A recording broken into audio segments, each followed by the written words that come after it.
Айтшы жауабын, айтшы жауабын. Енді мықты тұлғаларды дайындап шығарған университет болғаннан кейін талдадым. Ақындық жолға енді бала кезімізден шежіре толғауларды тыңдап өстік. Ауылымыз қазақи қаймағы бұзылмаған жер болғандықтан сол ақындығымыз әсер етті деп ойлаймын. Енді мереке, бір мейрамдарда, сондай концерттерде шығатынбыз. Енді әр ұстаздың өз орны әртүрлі бөлек қой. Бір мына ұстазым деп, мына ұстазымды айтпай кетсем тағы болмас. Әрбірінің өз ерекшелігі бар. Әрбірі әр ісімен менің жүрегімде қымбат. Енді бір қатып семген ереже жоқ.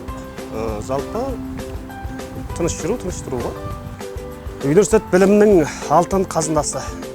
Жалғыздық Жұматайдың ей досы, ару жайлы сыбырлайсың кей досы. Мен өмірде бір-ақ қызды сүйгенмін, қалғандар соның ұқсас бейнесі.